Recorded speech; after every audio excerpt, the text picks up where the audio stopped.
Social media চালাই না, social media কেন চালাই না?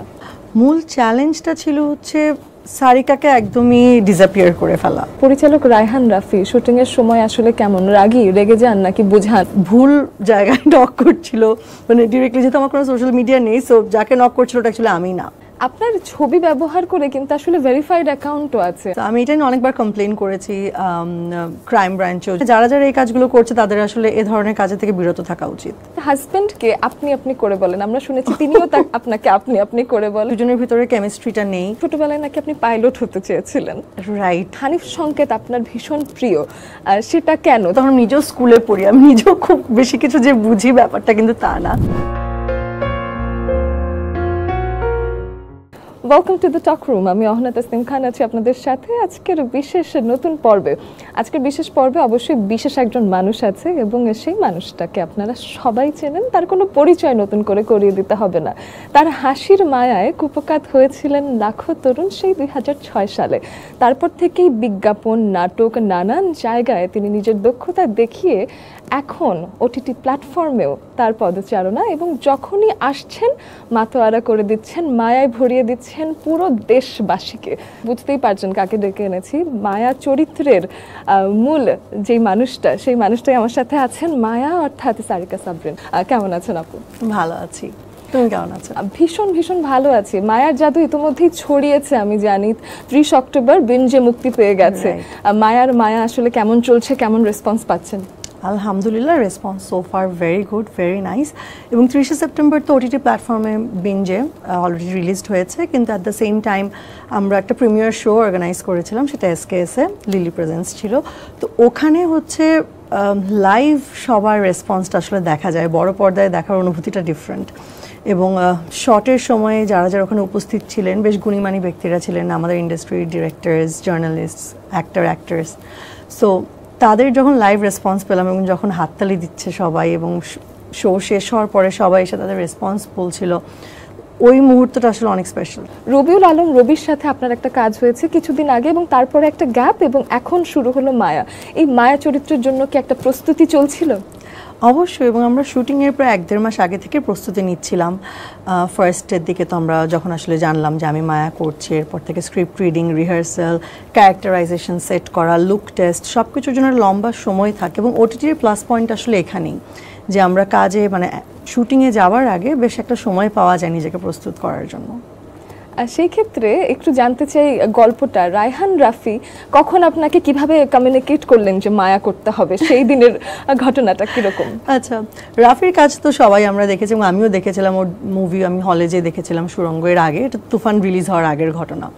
সো তখন আমি দেখেছি, তখন থেকে ওর কাজ আমার ভীষণ ভালো লেগেছে। তো সেলিব্রিটি ক্রিকেট লিগ একটা টুর্নামেন্ট হয়েছিল, ওখানে আমিও খেলছিলাম এবং রাফির টিমও খেলছিল, ওখানে আমাদের দেখা হয়। তো দেখার পরেও আমাকে বললো যে আমি অনেকদিন ধরে আসলে খুঁজছিলাম একটা কাজের জন্য, কিন্তু আসলে সামহাও রিচ করতে পারছিলাম না। মানে আমার সঙ্গে দেখার পরে বললো, এবং যার কাছে নাম্বার চাচ্ছিল নাম্বার নাকি পাচ্ছিল না এবং ভুল জায়গায় নক করছিল, মানে ডিরেক্টলি, যেহেতু আমার কোনো সোশ্যাল মিডিয়া নেই, সো যাকে নক করছিল ওটা অ্যাকচুয়ালি আমি না। সো পরে ফাইনালি নাম্বার নিল এবং পরবর্তীতে আমাকে বললো যে অফিসে আসতে এবং একটা কাজের জন্য। তো যাবার পরে আমি যখন ফার্স্ট গল্পটা শুনলাম তখনই আসলে গল্পটা ভীষণ ভালো লেগে যায়, কারণ এমন একটা প্রেক্ষাপট নিয়ে আসলে গল্পটা, এটা আমাদের এই সময়ের জন্য আসলে খুবই প্রয়োজনীয়। তো তখন থেকে আমি জানি যে আমি মায়া চরিত্রে অভিনয় করছি, তার কিছুদিন পর থেকে আসলে এটা প্রস্তুতি নেওয়া শুরু হয়। কথা থেকেই একটা পয়েন্ট নিলাম, সেটা হলো সোশ্যাল মিডিয়া চালাই না। সোশ্যাল মিডিয়া কেন চালাই না? এটার পেছনে কোনো স্পেসিফিক রিজন নেই, বেশ লম্বা সময় হয়ে গেছে চালাচ্ছি না, কিন্তু আমি এর পজিটিভ সাইডগুলোর সাথে একদমই একমত যে অনেকগুলো পজিটিভ অ্যাসপেক্টসও রয়েছে। তো আমার যেই মুহূর্তে মনে হবে যে আমি সোশ্যাল মিডিয়া অ্যাকাউন্ট খুলতে চাই এবং আবার আমার ফ্যানরা আমার সাথে সরাসরি যোগাযোগ করতে পারবে, তাদের ভিতরে অনেক আক্ষেপ, যখনই দেখা হয় ফ্যানদের সাথে সবাই খুব চায়। তো আমার যেই মুহূর্তে মনে হবে তখনই আসলে আমি আবার ব্যাক করবো সোশ্যাল মিডিয়াতে, এবং আমি আশা করছি খুব শীঘ্রই হয়তো। আপনার ছবি ব্যবহার করে কিন্তু আসলে ভেরিফাইড অ্যাকাউন্টও আছে, আমি দেখেছি যে একেবারে ভেরিফাইড যখন দেখি আমরা ভাবি যে তার মানে নিশ্চয়ই এই মানুষটা সে। এক্স্যাক্টলি। সো আমি এটা নিয়ে অনেকবার কমপ্লেন করেছি ক্রাইম ব্রাঞ্চেও, যেটা অনলাইন সাইবার ক্রাইমে, ওখানেও আমি কমপ্লেন করেছি, বাট দেখা যায় একটা বন্ধ হলে আরেকটা চলে আসে। সো এখানে আসলে কিছুটা বিভ্রান্তিও ছড়ায়, কারণ যেটা আসলে আমি না মানুষ আমি ভেবে হয়তো তাকে নক করছে, এবং সে কি ধরনের প্রচারণা চালাচ্ছে সেটা সম্পর্কে আমি ঠিক অবগত নই। সো আমার মনে হয় যারা যারা এই কাজগুলো করছে তাদের আসলে এ ধরনের কাজে থেকে বিরত থাকা উচিত। মায়ার কাজটা তো বেশ অনেকদিন আগে হয়েছে, আমি একটু জানতে চাই শুটিং কবে শুরু হয়েছিল? শুটিংয়ে আমরা গিয়েছিলাম লাস্ট ইয়ার নভেম্বরের সেকেন্ড উইকের দিকে, এবং প্রায় ফার্স্ট 1 উইক তো আমরা শুটিং করি, আবার কিছু দিনের শুটিং আমরা আবার নভেম্বরের এন্ডে যেও করি। আচ্ছা, তো সেই ক্ষেত্রে বেশ একটা শীতের সময় ছিল, তাই না? মায়ার চরিত্রতে এমন কিছু আছে যে শীতকাল দেখা যাচ্ছে এরকম কিছু? না, আসলে আমাদের দেশে এখন তো আসলে ক্লাইমেট একটু ঘুরে গেছে, নভেম্বরে ঠিক খুব একটা শীত পড়ে না, মোটামুটি ওয়েদার সুদিং ছিল। আমি একটু জানতে চাই যে মায়াতে এই ক্যারেক্টারটা নিজের মধ্যে ধারণ করতে মূল চ্যালেঞ্জটা কি ছিল? মূল চ্যালেঞ্জটা ছিল হচ্ছে সারিকাকে একদমই ডিসঅ্যাপিয়ার করে ফেলা মায়ার থেকে, যেন দুটোকে পুরোপুরি আলাদা করা যায়, এবং সেটাই আসলে চেষ্টা ছিল স্ক্রিনে যেন 1 সেকেন্ডের জন্য সারিকা মনে না হয়, যেন সবাই মায়াতেই ডুবে থাকে। এবং সেটার জন্য আমি আসলে বাসায়ও ঠিক মায়া যেভাবে কথা বলে, যে অ্যাকসেন্টে কথা বলে, যেভাবে বসবে, যেভাবে কথা বলবে, আমি ওটাই করছিলাম। ইনফ্যাক্ট আমার হাজব্যান্ড আমাকে ওই সময় বলছিল বাসায় যে আপনি মায়ার মতন মানে কথা বলছেন, বা যখন রিহার্সাল করে আসছি টোনটা আসলে ওটাই রাখছি, এবং আমি এটা পারপাসফুলি করেছিলাম যেন কোনোভাবে ওই ক্যারেক্টার থেকে যেন বের না হয় অন্তত শুটিংয়ের কটা দিন। এখান থেকে আবার আমি আরেকটা পয়েন্ট পেয়ে গেলাম যে হাজবেন্ডকে আপনি আপনি করে বলেন, আমরা শুনেছি তিনিও আপনাকে আপনি আপনি করে বলে, এবং এটা নিয়ে বাইরের দেশেও অনেক জায়গায় একটা মজা হয়, সেটা একটু শুনি। ও রাইট, আমরা আসলে দুজনে দুজনকে আপনি করে বলি। তো অনেক সময় মানুষ দেখা যেটা কনফিউজড হয়ে যায়, আমরা যখন বাইরে যাই কোথাও হয়তো রেস্টুরেন্ট বা বাইরে কোথাও ঘুরতে যাচ্ছি, তো মানুষ মাঝে মাঝে বুঝতে পারে না যে এই জেনারেশনে এসে আপনি আপনি করে বলে, যে হাজব্যান্ড ওয়াইফের মতন অ্যাক্ট করছে কিন্তু আবার আপনি আপনি করে বলছি। বাট আমার কাছে মনে হয় ব্যাপারটা আমার কাছে ভীষণ সুইট লাগে, এবং আমরা দুজনে আসলে এটাতে অভ্যস্ত হয়ে গেছি, এবং এটাই এখন আসলে আপন লাগে। বাহ, বেশ চমৎকার। সেক্ষেত্রে আমি একটু জানতে চাই যে আপনি 2 বছর ধরে রাহি ভাইয়ার সাথে এখন দাম্পত্য জীবনে আবদ্ধ, এবং তার আগের একটা সময় আপনি একা কাটিয়েছেন। এই সময়ের মানসিক অবস্থাটা একটু জানতে চাই, এবং কিভাবে নিজেকে মানসিকভাবে আবার কাজে আসার জন্য প্রস্তুত করছিলেন? আমার মনে হয় আমি তার আগে থেকে কাজে ব্যাক করেছিলাম, এবং সেই সময়টা আমি বলবো যে পুরোপুরি মেয়েকে নিয়ে কেটেছে, এবং আমি আমার মেয়ে দুজন আমাদের একসঙ্গে ভীষণ চমৎকার চমৎকার স্মৃতি আছে সেই সময়ের। এবং কোভিডের সময়টাও আসলে আমরা বাসায় ছিলাম, এবং ওর স্কুলও ছিল না, সো অনেকটা সময় আমরা একসাথে কাটাতে পেরেছি, আমরা হয়তো একসাথে ঘুরতে গিয়েছি, এবং আমাদের বন্ডিংটা মনে হয় সেই কারণে অনেক বেশি স্ট্রঙ্গার। মায়া নিয়েই আজকে আপনার সাথে দেখা, এবং এই জন্যই আমি আজকে মায়ার প্রসঙ্গেই বারবার ফিরে আসছি অন্য নানান বিষয় থেকে। তো সেখান থেকে আমি জানতে চাই যে পরিচালক রায়হান রাফি শুটিংয়ের সময় আসলে কেমন? রাগী, রেগে যান নাকি বোঝান? ধৈর্য আছে তার? বেশ ধৈর্য। আমাদের সাথে কখনো কোনো, আমার সাথে স্পেশালি কখনো কোনো রাগারাগি বা কোনো কিছু আমি দেখিনি, বা কোনো শট নেওয়ার সময় বা কিছু, যথেষ্ট সে ধীর স্থির, এবং তার টিমটাও বেশ গোছানো, বেশ অর্গানাইজড। এবং অনেকবার রিটেক নিতে হয়েছে এমন কোনো সিন আছে? আল্লাহর রহমতে না। আমাদের এই মায়ার কাজের সময় খুব যে অনেকবার সিন নিতে হচ্ছে তা না, এবং রিয়েল লোকেশনে যখন আমরা শুটিং করেছি তখন তো আসলে খুব অনেকবার শর্ট কাটার উপায়ও নেই। সো আমাদেরকে এই জন্যই খুব অ্যাওয়ারনেসের সাথে আসলে শর্টগুলো করতে যেন রিটেক না হয়, কারণ রিয়েল লোকেশনে মানুষ যদি বুঝে ফেলে আমরা শুটিং করছি, সবাই আসলে ক্যামেরার দিকে তাকিয়ে থাকে। হ্যাঁ, তো সেটা যেন মানুষ বুঝতে না পারে, বোঝার আগে আমরা আসলে ওখান থেকে শর্ট নিয়ে শুটিং করে বের হয়ে চলে এসেছি। আচ্ছা, তো এই কোথায় হয়েছিল শুটিংটা? মোহাম্মদপুরে বিভিন্ন জায়গায়, তারপরে রাস্তার শুটিংগুলো অনেক জায়গা মিলিয়ে হয়েছে, but most of the part shoot করা হয়েছে মোহাম্মদপুরে, ওখানে বিহারি ক্যাম্পে। সো ওই ভেতরের জায়গাগুলো খুব ইন্টারেস্টিং লেগেছে দেখতে। সেক্ষেত্রে আপনি যেখানে আছেন মানুষের তো হুট করে আপনাকে দেখেই চিনে ফেলার কথা, তো তারপরে এটা নিয়ে কোনো মজার ঘটনা নাই? না, এটাই আমাদের সার্থকতা আমি বলবো। আমি মনে আমরা দুজনই এই ক্যারেক্টারে এমনভাবে আসলে ঢেলে গিয়েছিলাম যে ইনফ্যাক্ট পোস্টার দেখেও অনেকে ফার্স্টে বুঝতে পারিনি এটা আমরা।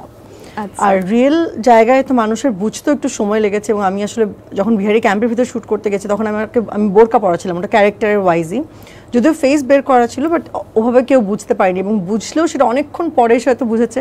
যারা বুঝেছে তারা যদি একটা দুটো ছবি তুলতে চেয়েছে, আমরা তুলে বলেছি এখানে আর আওয়াজ করেন না, কারণ আমরা আস্তে করে কাজ করে বের হয়ে যেতে পারি।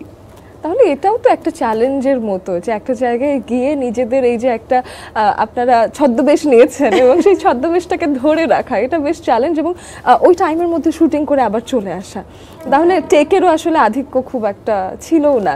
তো সেক্ষেত্রে আর কোনো মজার ঘটনা আছে যেটা আপনি মনে হয় যে না শেয়ার করতে পারি? আমার যখনই কেউ এই প্রশ্নটা করে কোনো মজার ঘটনা বলে তখন আসলে আর কিছু মনে পড়ে না, বাট শুটিং এর এক্সপিরিয়েন্সটা চমৎকার ছিল ওভারঅল। বাহ, চমৎকার। তাহলে সেক্ষেত্রে এখন তো আপনি এবার উপস্থাপনাও করেন এবং অ্যাক্টিভলি উপস্থাপনা করছেন, তো সেক্ষেত্রে আমি জানতে চাই উপস্থাপনাটা কেমন এনজয় করেন এবং অভিনয়ের সাথে উপস্থাপনার এই যে একটা স্কিল, এটাকে কোলাবোরেট করা যায় কিনা কখনো?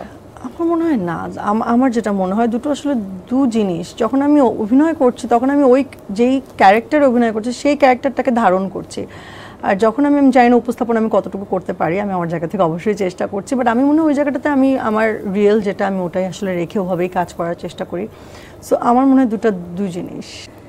একটা সিনেমা একটা মানুষের ক্যারিয়ারের জন্য মাঝে মাঝে একদম নতুন একটা মোড় আনে।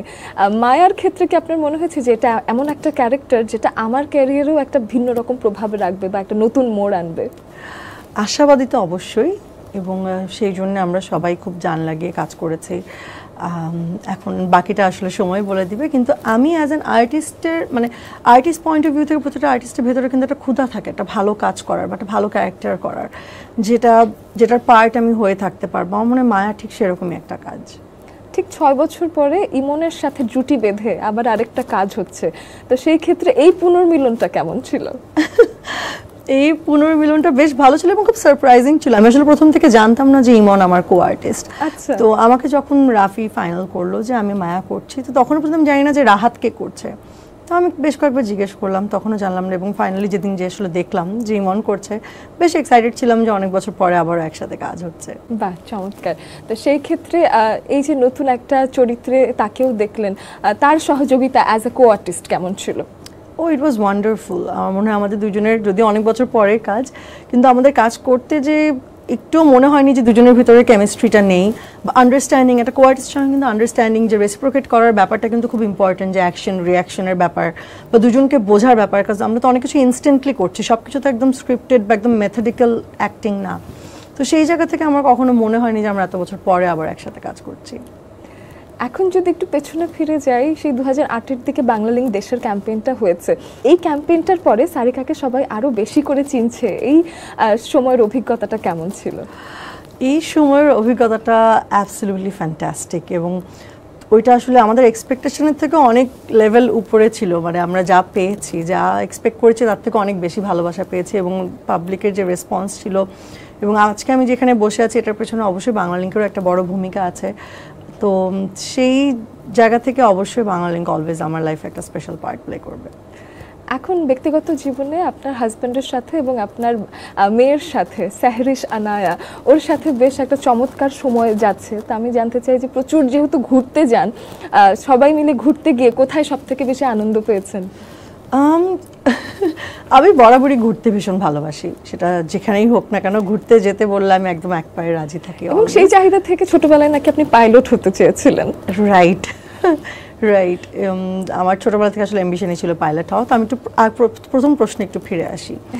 তো সেই জায়গা থেকে আমি বলবো যে ফ্যামিলি নিয়ে ঘুরতে যাওয়ার এক্সপিরিয়েন্স অলওয়েজই চমৎকার, বাট সম্প্রতি যে জায়গায় গিয়েছি, যে ভিয়েতনামে গিয়েছিলাম সম্প্রতি, সেখানে যাওয়ার পরে ওইটা আসলে আমার এক্সপেকটেশনের থেকে অনেক বেটার ছিল, এবং ওখানকার মানুষগুলো চমৎকার, দে আর সো নাইস অ্যান্ড সো হাম্বল, মানে সবাই খুব হেল্পফুল। আরেকটা ইন্টারেস্টিং জায়গা গিয়েছে সেটা হচ্ছে রাশিয়া। রাশিয়া অ্যাকচুয়ালি আমাদের যেটা হয় যে ইন্টারনেটে তো খুব বেশি কিছু প্রচার হয় না রাশিয়া নিয়ে, সো ওইটাকে উইটনেস করাটা ওয়াজ এ ডিফারেন্ট এক্সপিরিয়েন্স। ওখানকার মানুষ, ওখানকার কালচার সব কিছু ডিফারেন্ট, এবং দেশটা অসম্ভব সুন্দর। আর এবার একটু পরের প্রশ্নে আসি। হ্যাঁ, পাইলট হওয়ার স্বপ্ন আমার অলওয়েজ ছিল ছোটবেলা থেকেই। তো তারপরে তো যাই হোক ঘটনা পরিপ্রেক্ষিতে আর হয়নি, আমি এখানে চলে এসেছি luckily. I never regret that, I am very happy where I am today, but yeah. গল্প বেছে কাজ করার একটা প্রবণতা আপনার আছে, তো সেই ক্ষেত্রে এই জন্যই কি একটু কম কাজ করা হয়? গল্প যখন পছন্দ হয় তখনই কাজ করেন এমন কি? অবশ্যই। মায়া করেছেন এবং কিছুদিন আগে ছিল ক্যাফে ডিজায়ার। আমি একটু দুটো চরিত্রের কোন বৈশিষ্ট্যের কারণে এই চরিত্রগুলো নেওয়া হয়েছে সেটা একটু জানতে চাই। ক্যাফে ডিজায়ার আমার চরিত্রটার নাম ছিল সায়রা। সায়রাও একটা হাউসওয়াইফ, কিন্তু ওর জার্নিটা আবার ডিফারেন্ট দেন মায়া। দুটোই হাউস ওয়াইফ, কিন্তু দুজনের পার্সপেক্টিভ, দুজনের চিন্তা ভাবনা, দুজনের জীবন দেখার বিষয়গুলো মানে দুটোর ভিতর অনেক পার্থক্য আছে। কিন্তু দুটো ক্যারেক্টারেরই একটা জার্নি আছে, একটা স্টোরি বলার একটা ওয়ে আছে, যেই কারণে আসলে আমার এই দুটো চরিত্রকে আসলে পিক করা। সেক্ষেত্রে এখন আপনি কাজ করেন অনেকগুলো সেক্টরে, একটা আর্টিস্টের এত মাল্টি ভ্যারাইটি কাজ এটা আসলে খুব কমই আমরা দেখি। যেমন হলো একজন অ্যাক্ট্রেস উপস্থাপনাও স্বতঃস্ফূর্তভাবে করবেন, এই জিনিসটা আসলে আমি বলবো একটু আনকমন কোয়ালিটিও বটে। তো বিজ্ঞাপন, সিনেমা, ওয়েব ফিল্ম এবং উপস্থাপনা, কোন কাজটা আপনি বেশি এনজয় করেন? সিনেমা আমার এখনো করা হয়নি, বড় ওই পর্দায় যে কোনো ফিল্ম কাজ বলি, করা ওয়েব হয়নি। ফিল্ম যেহেতু সেহেতু সিনেমা বলি মাঝে মাঝে। আমরা স্বাচ্ছন্দ্য বোধ করি। বিজ্ঞাপন আমার খুব পছন্দের একটা জায়গা কাজ করার, কারণ এখান থেকে আমার শুরু। কিন্তু তারপর আমি বলবো যে আর্টিস্ট সত্তাকে স্যাটিসফাই করতে হলে আসলে অভিনয়ের উপরে আমার জন্য আর কিছু নেই, কারণ আমি অভিনয়টাকে আসলে এতটাই ভালোবাসি। সো সেটা যে কোনো প্ল্যাটফর্মই হোক সেটা ছোট পর্দা হোক, সেটা বড় পর্দা বা ওটিটি প্ল্যাটফর্ম, যে কোনো মাধ্যমে আসলে অভিনয়টা করতে আমি বেশি পছন্দ করি। আর সেই ক্ষেত্রে যদি একটা big budget commercial cinema offer হয়, করবেন? যদি পছন্দ হয় অবশ্যই, সেটার জন্য আমি বলেছি, অনেক বহুবার আসলে বলেছি যে অবশ্যই করতে চাই। যদি পছন্দ হয়, সব কিছু মিলে যায়, দেন অবশ্যই I am willing to do that. মাঝে একটা অস্থির সময় গেল, এই অস্থির সময়টা হয়তো আপনি ফেসবুকে ছিলেন না বলে অনেক কিছুই আসলে চোখেও আসেনি। তো তারপরও অস্থিরতা তো দেশে চলছে, আপনি টের পাচ্ছেন। তো সেই সময় আসলে সবকিছু ম্যানেজ করে কাজ করাটা কি চ্যালেঞ্জিং ছিল? সেই সময় আসলে কোনো কাজ তো আসলে হয়ওনি, আমার মনে হয় সবারই কাজ ওই সময়টা বন্ধ ছিল। আসলে এই পরিস্থিতিতে আসলে কারোরই ওভাবে কাজ করা সম্ভবও ছিল না, এবং কেউই আসলে তখন কাজ করেনি, কারণ এরকম একটা অস্থির পরিস্থিতিতে আসলে কাজ তো আর করা হয়নি। তো সেই ক্ষেত্রে কাজ হচ্ছে না এবং সবাই কেমন যেন একটু থমকে আছে, আপনার মানসিক অবস্থা কেমন ছিল এই সময়টা? বাকি 10টা নাগরিকের মতনই অবশ্যই চিন্তিত,